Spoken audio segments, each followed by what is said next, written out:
Good morning. When scammers go quishing, the number of scams involving QR codes has gone up more than tenfold in just 5 years. I'll have all the details and what you need to know to stay safe.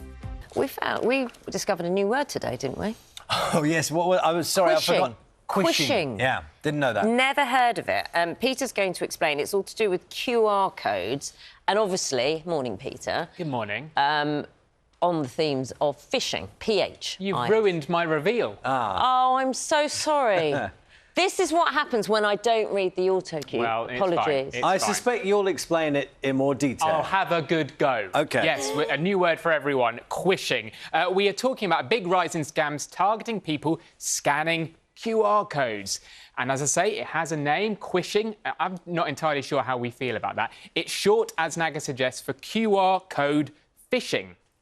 So, cybercriminals use the QR codes to redirect victims from the website they were trying to access to one which can take their money or personal information. And scams reported to the UK's National Fraud Authority, Action Fraud, are growing. So back in 2019, we were talking about 100 cases, 100 quishing reports. Last year, though, that figure, well, it jumped massively. Look at this, almost 1,400 incidents. And in total, there have been almost 3,000 reports of QR code scams over the last 5 years. So how and where is this happening? Well, car parks are the most common place. Lots nowadays have a QR code like this one to pay. The trouble is, criminals stick fake ones on top of the real ones. Really hard to tell the difference. And that's exactly what happened to Mike. He was tricked when parking his motorhome on holiday in Skegness.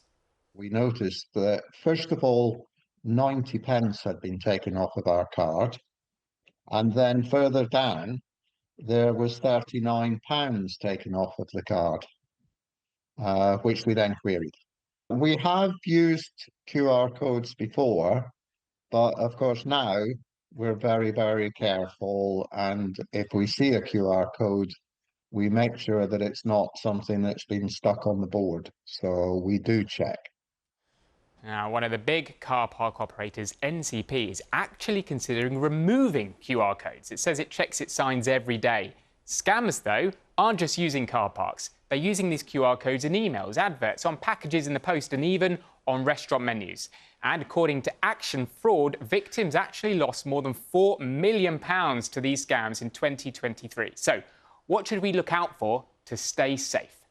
I think if there's a QR code in a publicly accessible space, say on a parking meter, I'd avoid using it if you can. Instead, look at the app that's advertised on the official parking meter, go online, search for that and download it yourself.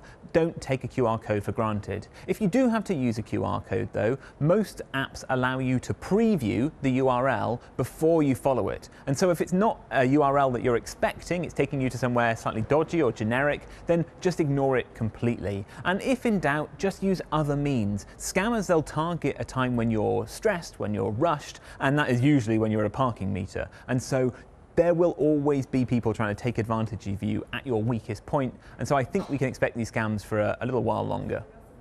Some top tips there. As ever, make sure you are really checking the website you're going to. Another idea, just check if you can look like the QR code is stuck on, it's probably not right.